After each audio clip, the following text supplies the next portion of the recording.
So, ఇప్పటివరకు మీరు ఇన్ని యానిమల్స్‌ని రెస్క్యూ చేశారు గదా! సో, ఇన్నిట్లో ఏదన్నా ఇంట్రెస్టింగ్ ఏదన్నా ఇంట్రెస్టింగ్ యానిమల్ ఏమన్నా ఉందా ఇందులో? స్టోరీ హ్మ్. ఇంట్రెస్టింగ్ స్టోరీ అంటే సో నేను చిన్నప్పటి నుండి ఇంటి దగ్గర ఏమైనా చిన్న చిన్న యానిమల్స్ ఏవైనా డిస్ట్రెస్లో ఉన్నా ఇంజూర్డ్ ఉన్నా కూడా హెల్ప్ చేసేదాన్ని. హ్మ్. సో ఒక రోజు ఏమైంది, బ్లూ క్రాస్ నుండి బ్లూ క్రాస్లో ఏ బర్డ్స్ ఉన్నా కూడా హ్మ్. ఇంజర్డ్ బర్డ్స్ ఉన్నా నాకు పంపించేవాళ్ళు అనమాట. హ్మ్. నేను ఇంట్లో చూసుకునేదాన్ని. Owls, eagles, okay. చిన్న చిన్న మంకీస్ కాదు, స్క్విరల్స్, హ్మ్. ఇలాంటి యానిమల్స్ అన్ని నేను ఇంట్లో చూసుకొని హ్మ్. అవి నార్మల్ అయ్యాక వదిలేసేదాన్ని. నేను ఓకే. బర్డ్ వాచింగ్కి వెళ్ళినప్పుడు అక్కడే రిలీజ్ చేసేవాళ్ళం అనమాట. ఓకే. ఒక రోజు ఏమైంది, మా డాడీకి తెలియకుండా నేను ఒక కాకి తెచ్చా. ఒక హ్మ్. చిన్న బేబీ క్రో హ్మ్. నాకు ఇచ్చారు. ఇస్తే హ్మ్. నేను తెచ్చుకొని మా ఇంట్లో పెట్టుకొని చూసుకుంటున్నా. మా హ్మ్. బాల్కనీలో పెట్టా. ఆ బాల్కనీలో మా డాడీ జనరల్గా వెళ్ళరు. హ్మ్. నేను రోజు దానికి ఫుడ్ పెట్టడం, నేను ఏమేమి పెడుతుండే అంటే దానికి ఫ్రూట్స్ పెట్టేదాన్ని, బాయిల్డ్ ఎగ్ పెట్టేదాన్ని, హ్మ్. రైస్ పెట్టేదాన్ని, హ్మ్. ఇలా అన్ని పెట్టుకొని చూసుకుంటుండే. అది ఆ బాల్కనీలో నేను వెళ్ళగానే అసలు చాలా డిఫరెంట్గా సౌండ్స్ చేసేదన్నమాట. ఒక మదర్ని చూస్తే ఎలా సౌండ్స్ చేస్తాయో ఓకే. అలా చాలా క్యూట్గా సౌండ్స్ చేసేది. నన్ను చూస్తేనే, హ్మ్. వేరే ఎవరిని చూసినా హ్మ్. ఓకే. ఓకే. ఓకే. నన్ను చూడగానే మాత్రం నోరు పెద్దగా హ్మ్. తెరిచేసి హ్మ్. చాలా క్యూట్‌గా సౌండ్స్ చేసేదనమాట తిండి పెట్టమని. నైస్. సో, అలా నేను చూసుకున్నా 1 మంత్. హ్మ్. చాలా బావుంది. ఓకే. So, okay. అట్లా క్రోస్ ఒక ఫ్యామిలీ లాగుంటాయన్నమాట. ఓకే. ఓకే. ఇప్పుడు మదర్, ఫాదర్ బయటకి ఫుడ్ తేడానికెళ్ళినప్పుడు హ్మ్. ఈ సిస్టర్ క్రో, బ్రదర్ క్రో, ఇంకా బేబీ హ్మ్. Crony okay. చూసుకుంటూ ఉంటాయి. సో, అట్లా క్రో కనిపించినప్పుడు కూడా మనం ఎప్పుడు జనరల్‌గా తీసుకోవద్దు. హ్మ్. క్రో కనిపించింది, హ్మ్. ఎవరు లేరు, చిన్న క్రో అని చెప్పి తీసుకోవద్దు.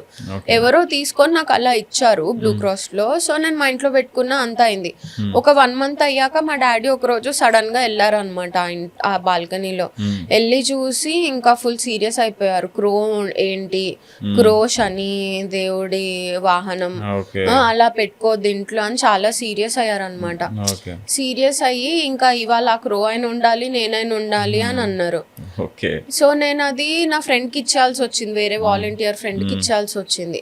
ఆ అమ్మాయికి క్రోని చూసుకోవడం అంత హ్మ్. తెలీదు పాపం. ఓకే. తెలీదు. అండ్ క్రో ఆల్రెడీ ఆ క్రో పెద్దగుంది. హ్మ్. బేబీ అయినా గూడా సైజ్ చాలా పెద్దది. ఓకే. 1 ఇయర్ ఉంటాయని చెప్పా గదా! ఓకే. అవునవును. పెద్దది. సో, ఆ అమ్మాయి అనుకుంది అది బాగయిపోయింది అనుకోని బయట వదిలేసింది. హ్మ్. ఇమ్మీడియేట్‌గా వేరే క్రోస్, అక్కడున్న క్రోస్ వచ్చి చంపేసాయి దాన్ని. So, okay. ఏ యానిమల్ అయినా ఇట్లా సూపర్‌స్టిషియస్ బిలీఫ్‌తో లింక్ చేయొద్దు. సో, ఇప్పుడు ఈ కాకులను గూడా ఇప్పుడు ఎవరైనా చనిపోయినప్పుడు ఆ 11 డేస్‌కి, 3 డేస్‌కి కాకి వచ్చి ఫుడ్‌ని పట్టుకుంటేనే ఆ కాకి రూపంలోనే ఆ చనిపోయిన మనిషి వచ్చి హ్మ్. టచ్ చేస్తున్నాడని చెప్పి ఒక బిలీఫ్ ఉంటది. సో, అది ఇది జస్ట్ ఒక బిలీఫ్. ఆ! ఇప్పుడు కాకేంటి, స్కావెంజర్. హ్మ్. దానికి ఫుడ్ ఎక్కడ కనిపించినా నువ్వేం పెట్టినా అదొచ్చి తింటుంది. హ్మ్. So, so, yeah! అదొక మన హిందూయిజంలో ఏంటి, ప్రతి యానిమల్‌కి మనం ఒక రెస్పెక్ట్ ఇస్తాం. అవును.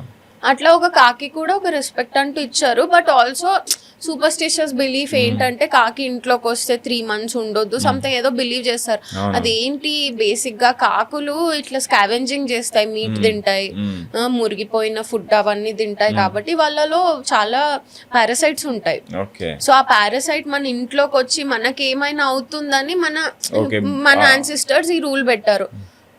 కాకి, గబ్బిలం హ్మ్. వచ్చినా గూడా అవును. అంటారు. అవేం చెయ్యవు. హ్మ్. దానివల్ల మనకేం శని జరిగిపోవడం హ్మ్. అలా ఏముండదు. ఓకే. ఇంకా లక్ష్మీదేవి వాహనము హ్మ్. ఆవుల్. హ్మ్. అవును. ఆవులు. అది చాలా మందికి తెలీదు. హుహు. చాలా మంది విలేజెస్‌లో ఏం చేస్తారంటే ఆవులు కనిపిస్తే హ్మ్. కొన్ని అమావాస్య హ్మ్. అలాంటి ఓకే. ఓకే. టైంలో బ్లాక్ మ్యాజిక్స్ అవన్నీ చేస్తారు గదా! అవునవును. ఆవులు సాక్రిఫైసెస్ చేస్తారనమాట. ఓకే. సో, మేము బర్డ్ వాచింగ్‌కి వెళ్ళినప్పుడు గూడా ఎక్కడైనా ఆవులు కనిపిస్తే మేము చెప్పం ఎవరికీ. మేము ఆ లొకేషన్ ఎవరికీ డిస్క్లోజ్ చెయ్యము. హ్మ్. సీక్రెట్‌గా పెడతాం. ఎందుకంటే ఇలాంటి ఆళ్ళకి తెలిస్తే యానిమల్స్‌కి యాహ్! వచ్చి తీసుకెళ్ళిపోయి తీసుకెళ్ళి చాలా ఇప్పుడు చంపేస్తారు. ఎలక్షన్స్ టైంలో కానీ, ఇలాంటి హ్మ్. టైంలో చాలా పెద్ద పెద్ద సాక్రిఫైసెస్ అవుతాయన్నమాట. ఓకే. యానిమల్ అలా సాక్రిఫైసెసా? Animal sacrifices. ఆ టైంలో చాలా ఆవుల్ సాక్రిఫైసెస్, దివాళీ ముందు గూడా ఓకే. చాలా రిచువల్స్‌కి ఆవుల్ సాక్రిఫైసెస్ ఇస్తారనమాట. ఓహ్! అట్లా చేస్తారు. సో కానీ ఆవుల్ చాలా మంచి బర్డ్ అది. మనం ఇప్పుడు పప్పీస్ ని మనం పెట్ చేస్తే అవి ఎంత సెన్సిటివ్ గా చాలా క్యూట్ గా అవును. ఆవుల్ కూడా అలాంటి కానీ యానిమల్. ఆ కౌల్ని చూసిన వెంటనే చాలా భయం వేస్తుంది. భయం వేస్తుంది. ఆ కళ్ళలోకి చూసినా కానీ తిప్పుకోవడం కానీ అది చూసినాక వెంటనే లోపలికి వెళ్ళిపోతాం. కానీ ఆవుల్ అంత వాయిలెంట్ బర్డ్ అట్లా చూడ్డానికి అలా అనిపిస్తుంది కానీ ఆవుల్ చాలా డొసైల్ బర్డ్ అన్నమాట. మనల్ని ఏం అటాక్ కూడా చేయదు. అది జస్ట్ భయపడించడానికి డిఫరెంట్ బిహేవియర్స్ చేస్తాయి. ఇలా హెడ్ ని ఇలా రొటేట్ చేయడము, సౌండ్స్ చేయడం అవన్నీ అదంతా మనల్ని భయపడించడానికి. కానీ ఆవుల్స్ ఆర్ వెరీ ఏమి మనల్ని అయితే హ్యూమన్స్ ని ఏమి హామ్ చేయవు. సో అండ్ పీజియన్స్ ని చాలా మంది మంచిగా ట్రీట్ చేస్తుంటారు. పీజియన్స్ వచ్చినప్పుడు ఫుడ్ ఇవ్వడం కానీ అట్లా ట్రీట్ చేయడం అది కరెక్టే అంటారా? ఫుడ్ ఇవ్వడం అని పిజన్స్ మనతో హ్యూమన్స్ తో ఇప్పుడే కాదు రిలేషన్షిప్, మన చాలా డికేడ్స్ చాలా ఇయర్స్ నుండి మనం హ్యూమన్స్ పిజన్స్ ని డొమెస్టికేట్ చేసాం అనమాట. లెటర్స్ పంపించడం పిజన్స్ తో, ఇలాంటి వాటికి మనం వాడుకున్నాం. వాటిని వాడుకొని వాటిని డొమెస్టికేట్ చేసాం. లేకపోతే పిజన్స్ అన్ని వైల్డే. ఇప్పటికీ పిజన్ చాలా వైల్డ్ స్పీషీస్ కూడా ఉన్నాయి. వాటిని డొమెస్టికేట్ చేయలేదు. రాక్ పిజన్స్ ని మాత్రమే డొమెస్టికేట్ చేసాం. రాక్ పిజన్స్ ఇంకా ఏమైపోయింది, వాళ్ళ హ్యాబిటాట్ కూడా అవి కొండలు రాక్ ఫార్మేషన్స్ ఉన్నాయి కదా, వాటిలో ఉంటాయి. కొండల పైన అక్కడ ఉంటాయి. మనం అవన్నీ కట్ చేసి బిల్డింగ్స్ కట్టేసాం. సో వాటికి ఉండడానికి నెస్టింగ్ స్పేస్ అవైలబుల్ గా ఉంది ఇప్పుడు సిటీస్ లో. మళ్ళీ ఏంటి, ఎక్కడ కనిపిస్తే అక్కడ జనాలు పిజన్స్ కి ఫుడ్ పెడతారు. ఆ ఫుడ్ పెట్టి వల్ల పిజన్స్ చాలా ఓవర్ పాపులేట్ అవుతున్నాయి అన్నమాట. చాలా ఫాస్ట్ గా రిప్రొడ్యూస్ చేసుకుంటాయి. అండ్ పిజన్స్ లో చాలా డిసీజెస్ ఉంటాయి. అవి పల్మనరీ డిసీజెస్, అవి మనకి కూడా ఇన్ఫెక్షన్ వస్తుంది. వాటి పిజన్ పూప్ డ్రై అయిపోతుంది కదా, డ్రై అయిపోయినా మనం క్లీన్ చేస్తాం. క్లీన్ చేసేప్పుడు ఆ డస్ట్ అంతా మనం లంగ్స్ లో వెళ్ళి మనకి ఇన్ఫెక్షన్స్ వస్తాయి. అండ్ పిజన్స్ లోపలే కూడా చాలా ఏవియన్ ఇన్ఫ్లుయెన్సా ఇంకా చాలా డిసీజెస్ పిజన్స్ లోనే వస్తాయి.